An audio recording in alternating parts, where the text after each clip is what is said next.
안녕하세요. 인터TV의 MC 발렌시아 박시아입니다. 지난 라운드에 좀 흥미로운 결과가 많이 나왔잖아요. 네. 그래서 지난 라운드 함께했던 두 기자님을 다시 한번 모셨습니다. 인사 먼저 해주세요. 네, 안녕하세요. 지난주 데뷔전을 치렀던 남이 쿄미 윤효영 기자입니다. 제가 지난주 방송 봤는데 이렇게 네. 재미없는 사람인 줄 처음 알았고요. 일단 잘 알아서 다행이네요. 네, 카메라 앞에서 말 좀 잘하고 싶은데 네. 언젠가는 좀 시아 씨처럼 되게 자연스럽게 막 해보고 싶은데 잘 안 됩니다. 카메라가 없을 때는 진짜 재미있으시잖아요. 뭐 명기 기자님과 두 번째 방송인데 네네. 어떠세요? 제가 되게 존경하는 선배님이고 아 진짜. 저도 진짜 저런 전문성을 가지고 싶다는 생각 많이 하고요. 네. 저도 이제 브라이튼 팬으로서 네. 좀 언더 팀이지만 이제 진짜 언더 팀까지 다 아우를 수 있는 그런 전문가가 돼보도록 하겠습니다. 브라이튼 감독이 누구죠? 그레이엄 포터라고. 공부를 많이 하고 왔네요. 이거는 뭐 원래 알던. 오늘 안경도 끼고 나오셨어요. 네, 또 살짝- 새로운 마음가짐인 것 같은데. 네, 좀 겉으로 좀 전문적으로 보이고 네. 이제 속만 이제 채우면 되는. 어때요? 안경 끼고 온 효영 기자님. 일단 멘트부터가 사실 좀 너무 사회생활을 열심히 하는 그런 멘트였는데 좀 자연스럽게 그냥 저도 까면서 좀 했으면 좋겠어요. 뭐 원래 이렇게 카메라 꺼졌을 땐 잘하는데 또 안 하더라고요. 방송 중에는. 그래서 저도 사실은 좀 어색한 감이 사실 있어서 사실 좀 노력을 하고 있는데 좀 저희가 이제 어쨌든 2주 연속 하게 됐으니까 네. 좀 잘 맞춰봤으면 좋겠습니다. 네, 알겠습니다. 근데 아직 인사를 안 하셨어요. 자기소개 한번 해주세요. 네네. 안녕하세요. 저는 그 아스날에 매주 속고 있는 네, 지난주에도 속았던 호구너 신명기 기자입니다. 네. 사실 지난주에 속을만 했어요. 근데 좀 경기력 그래도 공격 측면에서는 괜찮았다고 보고 있어요. 네, 뭐 이따 다시 얘기하니까요. 네. 네. 질문까지 하시죠. 알겠습니다. 지난주와는 사뭇 다른 분위기에서 시작을 하는 것 같은데요. 네. 지난 라운드에 정말 의외의 결과들이 많이 나왔죠? 네, 아무래도 빅클럽들이 미끄러지는 경우가 많이 생겼거든요. 그래서 뭐 맨유도 졌고요. 그리고 뭐 그 부진했던 팀들이 조금 그 안정적인 모습을 보이기도 했고, 그래서 뭔가 예측하기가 되게 힘들었던 라운드였던 것 같아요. 그래서 몇 개 맞추셨어요? 저는 누구나 맞출 만한 맨시티 하나 맞았어요. 그래서 저도 이제 계산해보면서 되게 부끄러웠고, 네. 또 뭐 윤효영 기자가 저한테 뭐 전문성이 많다고 했지만 본인이 저보다 더 많이 맞춰서 지금 의기양양하거든요. 네, 몇 개 맞추셨어요? 전 2개 맞췄어요. 저는 이제 리버풀 아스날 이것도 사실 좀 쉬웠는데 네. 리버풀 아스날 맞췄고 첼시 노리치 맞췄습니다. 대단하시네요. 제가 램파드 감독 첫 승할 거라고 말했었잖아요. 네. 역시나 본인 제 덕이다. 예상대로. 스코어는 좀 달랐는데 네. 네. 어쨌든 제 예상대로 잘 흘러갔습니다. 근데 승격팀을 이기는 게 당연한 거 아닌가요, 첼시가? 노리치 대 아스날 하면 쉽지 않을걸요. 여기서 아스날을 갑자기 소환? 네. 3라운드 정리 한번 해주세요. 네, 제가 짧게 한번 정리해드릴 텐데요. 네. 지난 주말 열렸던 EPL 3라운드는 역시 예상을 넘는 경기들이 많았어요. 특히 이제 맨유는 크리스탈 팰리스한테 잡혔고 토트넘은 뉴캐슬한테 둘 다 홈이었는데 잡혔어요. 이제 두 팀 이제 뉴캐슬과 크리스탈 팰리스 두 팀 모두 1, 2라운드 때 승리가 없었던 팀인데 토트넘, 맨유 이렇게 대열을 한 번씩 나갔고요. 반면 이제 첼시는 아까 말씀드린 대로 노리치 상대로 3대2로 승을 거두면서 램파드 감독이 첫 승을 거뒀습니다. 아스날은 역시나 제 예상대로 3대1 스코어까지 정확하게 맞췄어요. 3대1로 리버풀에 딱 패했는데요. 사실 실점 패턴도 제가 생각했던 거랑 되게 비슷하게 다비드 루이스 쪽에서 실수가 나와서 그랬어요? 네, 두 골이나 그쪽에서 나왔기 때문에 그 부분 제가 진짜 확실히 캐치한 것 같습니다. 네. 대본에서 좀 삭제를 하려고 했는데 내가 까먹었네 이걸. 좀 뿌듯해요. 그래서 네, 뭐 리버풀이 이길 만한 경기였습니다. 네, 인정하고요. 네. 그래도 이따가- 페페 선수는 기다려보면 한 것 같아요. 뭐 약 주는 거예요 지금? 이제는 당첨 결과를 한번 알아보도록 할게요. 아무래도 좀 많을 것 같아요. 리버풀이 승리할 것이다 라고 예상한 분들이 생각보다 많이 계셨던 걸로 기억하는데 네. 어떤 분이 당첨됐죠? 일단 저희 기자들 얘기부터 먼저 해보면요. 네. 제가 체크를 해봤는데요. 윤효영 기자를 비롯해서 5명이 맞췄습니다. 그래서 저희 이제 기자들 중에 아스날 팬이 2명이 있거든요, 저까지. 그 2명만 약간 이제 무승부를 찍었어요. 뭐 이렇게 양심상 승리는 못 찍었고 아스날에 무승부를 찍었는데 결국 틀렸거든요. 그래서 네. 굉장히 반성을 많이 했고 근데 뭐 매주 속기 때문에 이번 주도 뭐 속아볼 생각인데 네. 일단 당첨자 말씀을 드려야 되겠죠? 네. 저희가 일단은 지금 리버풀의 승리를 예견하신 분들이 상당히 많았어요. 그리고 3대1 그 스코어를 맞추신 분들도 꽤 계시거든요. 네, 그분들 중에 저희가 이제 당첨자를 선정해서 지금 올렸으니까 확인하시고 네, 당첨에 따른 뭐 상품 받아가시면 되겠습니다. 본격적으로 4라운드 이야기를 해보도록 하겠습니다. 이변이 많았던 3라운드만큼 4라운드는 좀 어떤 결과가 나올지 기대가 되는데요. 여러 이슈들과 분석하는 시간 가져보도록 하겠습니다. 승부 예측도 진행되니까요. 끝까지 함께 해주세요.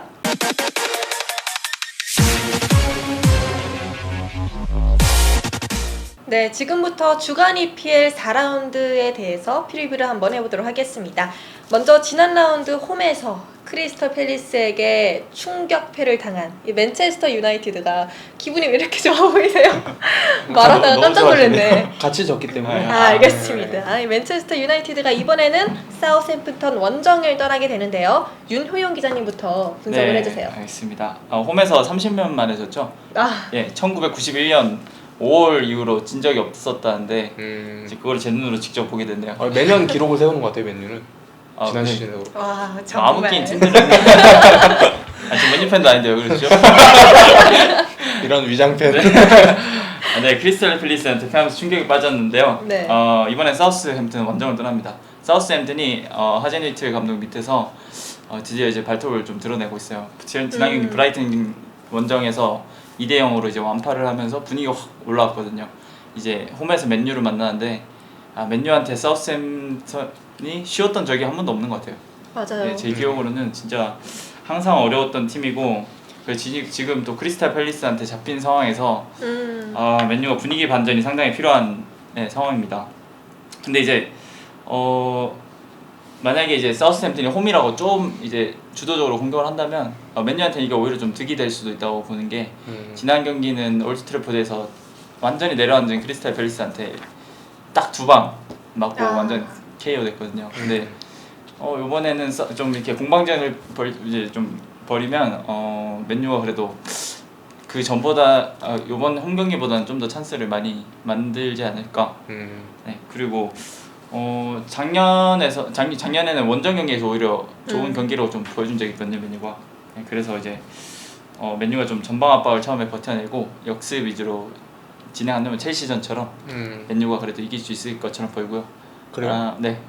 근데 맨유가 부상 선수도 좀 있고 지난 경기에도 사실 찬스가 많았거든요. 아스널 팬분들은 좋겠어요. 맨유가 있어서.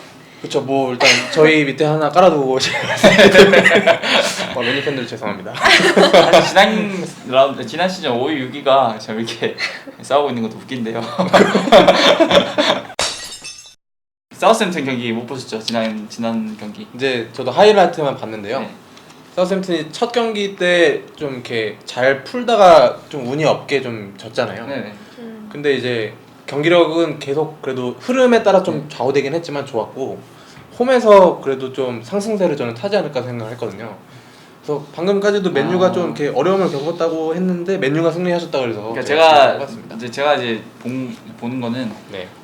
사우스햄튼이 리버풀 원정에서도 전방 압박을 되게 강하게 했거든요. 네. 그래서 아드리안 실수도 여러 번 이제 만들어내고 이번 브라이튼 경기에서도 사우스햄튼이 전방 압박으로 완전 브라이튼을 압박했었거든요. 네. 이제 똑같이 진행하지 않을까 싶습니다. 홈이기 때문에 더 공격적으로 홈팬들 앞에서 하고 싶을 거고 이제 그렇게 하다 보면 맨유한테는 오히려 저는 이게 득이 될 거라고 봐요. 네, 아까 말씀드렸다시피 이제 맨유가 카운터 칠 수 있으니까 뭐 레시포드, 마샬 사실 이제 스피드로 승부하는 선수들이잖아요. 이제 축구 지능보다는 이제 마음껏 달릴 수 괜찮아요? 있는 괜찮습니다.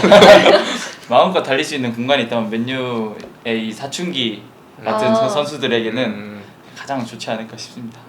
그래서 2대1로 예측한 거고요. 이제 1점은 그래도 홈이니까 사우스햄튼 그리고 워드프라우스라고 킥력이 되게 좋은 선수가 있어요. 네.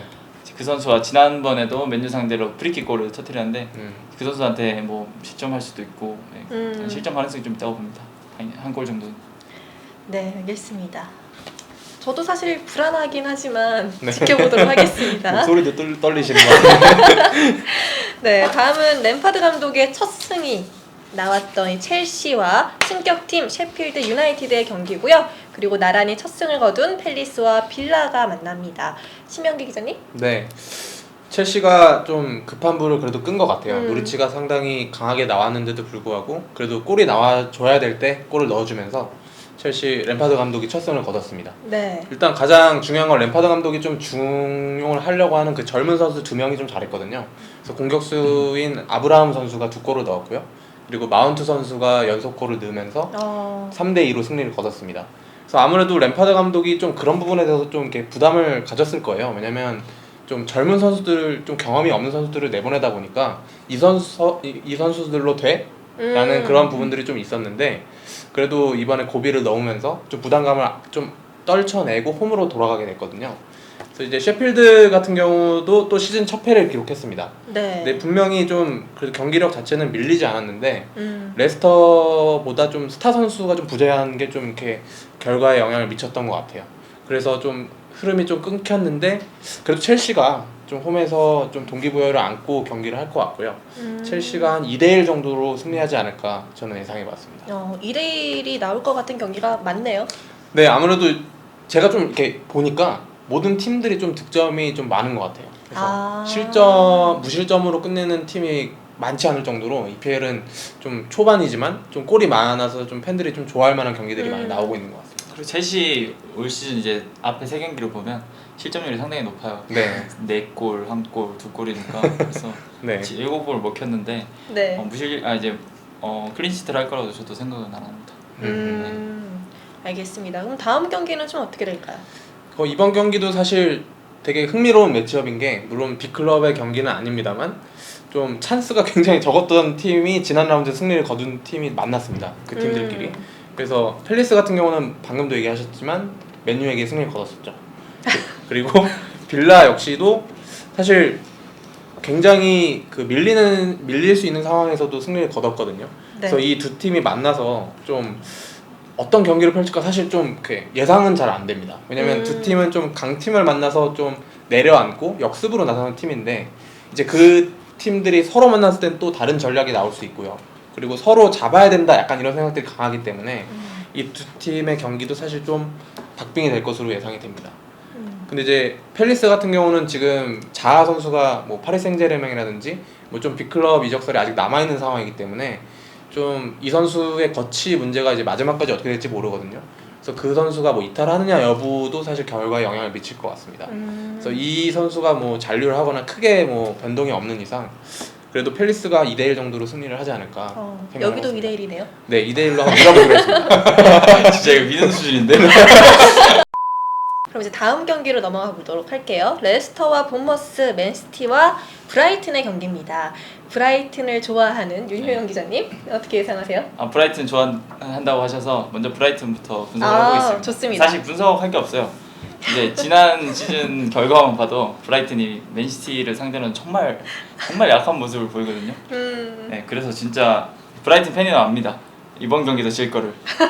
아마 압도적으로 좀 질 걸 예상하고 저는 맨시티의 한 3대 0에서 4대 0 스코어를 예상하고 있고요. 근데 윤영 기자님. 네네. 근데 맨시티한테 강한 팀은 없잖아요.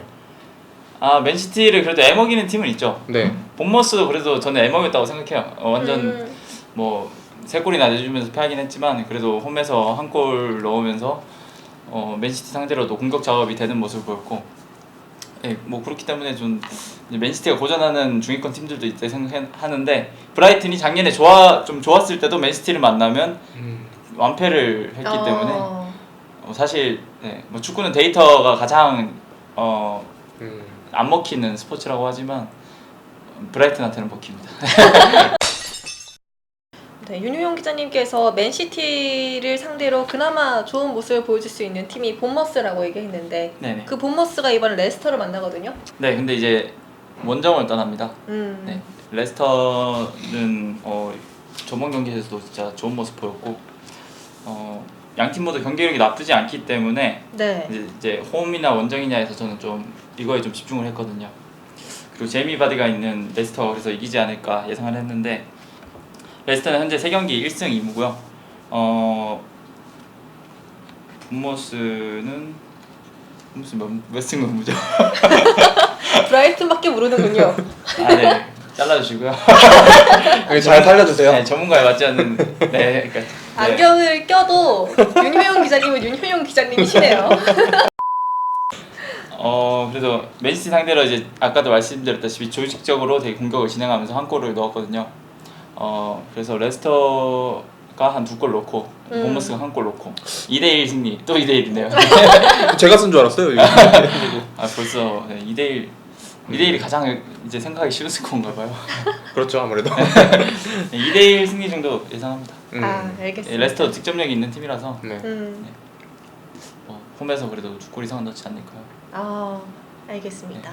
알겠습니다. 2대1 기대해 보도록 하겠고요. 네. 다음은 이제 토트넘에게 충격패를 안긴 뉴캐슬과 와포드 그리고 웨스트햄과 노리치의 경기입니다. 심영기 기자님? 네, 아무래도 저는 뉴캐슬이 완패할 거라고 저는 얘기를 했었는데 물론 결과에 기쁘긴 했습니다. 하지만 어쨌든 뉴캐슬은 좀 토트넘 원정에서 사실 쉽지가 않거든요. 근데 대여를 낚았고 좀 역습으로 나섰는데 진짜 그 한 골을 잘 지켜서 일단 1대0으로 승리를 했습니다. 근데 이제 뉴캐슬 같은 경우는 지금 경기력이 그렇게 좋지는 않았어요. 토트넘전에서도 막 이렇게 주도권을 가지거나 하진 않았지만 오히려 약간 저는 단점을 그때 공수간격이 벌어지는 거라고 얘기를 했었는데 그 조엘링턴이라는 선수를 잘 좀 활용을 하면서 역습에서 한 골을 넣으면서 토트넘의 공격을 또 틀어막았거든요. 그래서 1대0으로 승리를 했고요. 와포드 같은 경우는 지금 최하위까지 떨어졌습니다. 그러니까 이게 저도 경기를 좀 봤는데 와포드가 경기 자체는 그러니까 뭔가 만들어내는 건 잘해요. 근데 이제 뭔가 마무리가 잘 안 되면서 계속 흐름이 끊기는 모습이 좀 보였거든요. 그래서 지금 3경기를 하면서 팀 득점이 1점밖에 안 됩니다. 실점은 7점을 내줬었거든요. 그래서 3패를 하면서 지금 최하위로 떨어졌는데 저는 그러니까 경기력은 괜찮았으니 득점이 조금 나오면 좀 반등할 수 있을 거라고 보고요. 원정이지만 그래도 1승을 이제 할 때가 된 것 같아요. 그래서 와포드가 한 2대0 정도로 좀 승리하지 않을까 예상해봤습니다. 와포드는 네. 좀 김민재 선수가 필요할 것 같죠. 갑자기요? 보면서 항상 생각해요. 음. 김민재 선수가 필요하겠다. 근데 사실 김민재 선수? 김민재 네. 선수 같은 경우는 사실 워낙 뭐 피지컬도 이미 기본적으로 잘 갖춰져 있고 패싱 능력도 좋고 하기 때문에 저도 실제로 원하는 네. 것으로 알려졌으니까요. 네. 김민재 선수 갈 수 있으면 와포드 가는 것도 저는 좋다고 생각합니다. 매번 나오는 얘기잖아요, 사실. 그렇죠. 아무래도 뭐 계속 얘기는 나오지만 인터뷰도 나왔더라고요. 네. 김재 선수가 좀 이렇게 이적에 대해서 조금 이렇게 조심하는 말을 잘 아끼는 모습이었는데 가능하면 EPL에서 좀 보고 싶네요.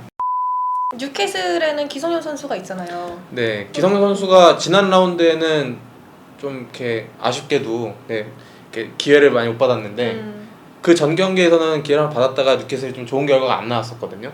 근데 이제 아무래도 지금 스티브 브루스 감독으로 바뀐 이후에 좀 중원을 변화를 주고 있고 좀 매 경기 확인하면서 지금 뭔가 바뀌어가는 모습이어서 또 이제 맨유하고 이적설이 났었던 롱스테프 선수도 있고 좀 유형이 좀 다른 선수들이 여러 명 있기 때문에 기성용 선수도 좀 이렇게 잘 준비를 하면서 기회를 노려야 될 것 같습니다. 재계약을 한 해 만에 이런 얘기도 좀 있던데. 네. 근데 이제 기성용 선수 생각이 좀 많을 것 같아요. 뭐 구자철 선수도 좀 유럽에서 활동을 하다가 물론 이제 유럽에 잔류하는 걸 목표로 했지만 결국에는 이제 중동으로 다시 갔잖아요. 근데 이제 기성용 선수 같은 경우도 좀 이제 여러 가지로 고민이 많을 것 같습니다. 아무래도 좀 체력적인 부분도 좀 영향이 있을 수 있고 이제 한국과 물론 이제 대표팀은 은퇴했지만 좀 떨어져 있는 부분도 생각할 수 있고요. 그래서 뉴캐슬에서 좀 이렇게 주전으로 뛸 수 있는지 여부를 본인도 좀 확인하고 좀 협상을 하지 않을까 좀 생각을 하고 있습니다. 네. 기성용 선수 좋은 소식, 좋은 얘기가 계속 들려왔으면 좋겠고요. 네. 웨스트햄과 노리치 네. 어떻게 분석하셨어요? 저는 사실 웨스트햄이 맨시티에게 그 정도로 완패를 당할지 몰랐거든요. 개막전에서. 근데 이제 점점 좋아지고 있는 모습이고 지난 경기에 이제 영원한 주장이죠. 네. 마크 노블 선수가 돌아오고 페널티킥으로도 골을까지 넣으면서 좀 분위기가 좀 올라간 것 같아요. 그리고 프랑크푸르트에서 지난 시즌 맹활약 했던 알레 선수가 멀티골까지 넣으면서 좀 분위기를 끌어올렸다고 해야 될까요? 뭐 경기력은 아직 완성도가 높진 않지만 점점 높아지고 있는 모습이고 선수들의 기량 자체가 중위권 치고는 굉장히 좋은 선수들이 많이 있기 때문에 좀 앞으로 좀 선전해 줄 것으로 예상을 하고 있습니다. 그리고 노리치. 네, 노리치 같은 경우도 아까 첼시 얘기를 하면서 좀 얘기를 했는데요. 또 넣었어요. 부키 선수가 3경기 연속골을 넣으면서 아, 네, 5골째를 기록했거든요. 그리고 신예인 칸트렐 선수도 음. 상당히 좋은 모습을 보였고 골까지 넣으면서 이 노리치라는 팀이 사실 딱 그냥 라인업만 봤을 때는 이 팀 뭐지라고 처음에 생각을 했는데 굉장히 조직력이 좋고 또 넣어줄 때 넣어주면서 뭔가 새로운 어떤 스펙트럼을 형성하고 있는 팀이라고 저는 생각을 합니다. 그래서 저는 오히려 그러니까 웨스트햄도 올라오고 있지만 경기력적으로 봤을 때 노리치에 왠지 좀 심정적으로 좀 걸고 싶더라고요. 그래서 한 3대1 정도로 3대1. 네, 2대1이 아니고 3대1. 아니, 객관적으로 하셔야지. 너무 감정적인 거에 의존하시는 거 아니에요? 원래 제가 객관적으로 의존을 하다가 네. 지난 경기 그 적중률에 상당한 타격을 입으면서 네. 조금 바꿔봤습니다. 알겠습니다. 이해하겠습니다. 네, 다음 경기는 아스널의 완승을 거둔 리버풀이 이제 벌리 원정을 떠나게 되는 그 경기와요. 또 에버턴과 울버햄튼의 경기가 남았어요. 네. 이 경기들은 좀 어떻게 보세요? 리버풀이 진짜 이제는 완성된 팀의 모습을 보여주고 있는 것 같아요. 그러니까요. 너무 아, 잘하더라고요. 정말 잘하더라고요. 보시는 분들 전부 다 리버풀 정말 잘한다. 진짜 맨시티만 넘으면 되는데 네. 이제 번리 원정이거든요. 네. 번리 홈인 터프무어가 사실 강팀들한테 되게 쉬운 장소는 아니에요. 그렇죠. 네, 특히 맨유한테 좀 어려운 장소로 기억되는데요. 근데 리버풀은 대체로 벌리한테 강했습니다. 요것도 사실 제가 브라이튼 맨시티처럼 네. 항상 좀 공식으로 보고 있는 경기 중 하나예요. 리버풀 번리 무조건 리버풀 승, 브라이튼 맨시티 무조건 맨시티 승. 그러면 분석이 필요 없네요. 사실 분석 필요 없는데 조금 해왔습니다. 준비했으니까 한번 해보시죠. 네네네. 네. 이제 애슐리 반스 선수가 득점포를 지금 득점포가 완전히 살아났어요. 최근 3경기에서 4골 넣으면서 테무 푸키 선수만큼 좋은 이제 골 결정력을 보여주고 있는데 그러나 리버풀에는 반다이크가 있죠. 지난 경기에서 페페한테 드리블 한번 허용했다고 해서 네. 무너질 반다이크가 아니고요. 이번 경기에서도 아마 번리의 그런 공중볼 공격이나 이제 애슐리 반스와 몸싸움 또 다 이겨내면서 리버풀의 승리를 지켜내지 않을까. 근데 저는 개인적으로는 좀 생각이 다른 게 네. 리버풀 같은 팀에게는 오히려 번리 같은 팀이 좀 더 상대하기 어렵지 않을까 저는 생각을 하거든요. 네. 왜냐면 신체적으로 밀고 들어오기 때문에 사실 이 반스 선수 아시겠지만 네. 굉장히 거친 선수고 네네. 반칙을 마다하지 않는 선수예요. 네. 그래서 오히려 전공법으로 반다이크를 이렇게 공략하려고 하는 것보다는 좀 변칙적으로 그런 식으로 하는 게 좀 더 리버풀을 공략하는 게 더 쉽지 않을까 생각을 하는데 물론 리버풀이 우세하긴 하겠지만 근데 사실 네. 번리가 리버풀 중원을 상대로 지배를 하면서 좀 변칙적인 전술을 가져가기엔 조금 어렵다고 보고 있고요. 네. 아무래도 중위권이나 하위권 팀들은 크로스 공격에 의존을 좀 해야 될 텐데 크리스 우드나 애슐리 반스 같이 이렇게 힘 좋고 이제 중위권 에이스로 활약하는 선수들을 이용해야 되는데 반다이크를 뚫긴 쉽지 않을 것 같습니다.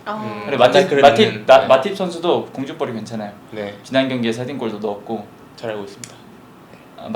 마팁이요? 제가 잘 알고 있다고요? 네. 네. 안 틀렸죠?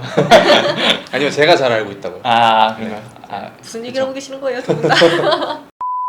그 다음 경기는 에버턴과 울버햄튼의 경기인데요. 이제 두 팀 모두 주중 경기가 있어요, 이번에. 네, 에버턴은 링컨시티와 리그컵 경기를 치르고요. 울버햄튼은 유로파 리그 이제 플레이오프 2차전을 치르는데요. 울버햄튼이 1차전 원정에서 3대2로 승리하긴 했지만 그래도 리그컵보다는 상대적으로 유로파 리그 경기가 좀 더 중요도가 높아 보이고 또 이번엔 또 에버튼 원정이거든요. 그렇다고 제가 에버튼의 승리를 예상하는 건 아닙니다. 에버튼이 이번 시즌 들어와서 좀 기대한 것만큼은 경기력이 안 올라오고 있어요. 지난 이제 아스톤 빌라 원정에서 0대1로 완패를 당했고 이제 그렇기 때문에 홈에서 경기력도 별로 안 좋았거든요. 그래서 한 무승부로 예상하고요. 1대1이나 2대2 정도로 예상하고 있습니다. 네. 에버턴과 저도 빌라 경기를 확인을 해봤는데, 그러니까 제가 왜 에버턴을 더 이렇게 유심히 보냐면 아스날에서 떠난 선수들이 몇 명이 있어요. 네, 월코 선수도 이번에 나왔고, 이어비 선수도 이번에 영입이 돼가지고 이번에 나왔더라고요.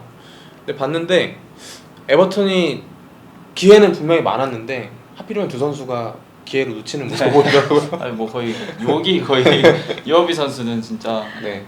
근데 이어비 선수는 이렇게 장면 자체는 좋았어요. 근데 이제 골대에 맞았고 월코 선수는 이제 진짜 완벽한 크로스를 받아서 슈팅까지 이어갔는데 이게 공이 뜨더라고요. 아. 사실 에버턴 입장에서는 이런 선수 영입한 게 그런 거 마무리하라고 데려온 건데. 그렇죠. 그래서 마르코 실바 감독이 네. 월코 선수가 놓치는 걸 보고 등을 확 돌리면서 벤치로 들어가 버리더라고요. 근데 사실 어. 두 선수가 아스날에서도 골 결정력이 좋은 선수는 아니었잖아요. 그래도 월코 선수는 음. 좋은 편이었습니다. 그렇죠. 만년 유망주. 유명했죠. 네, 잘 들었습니다.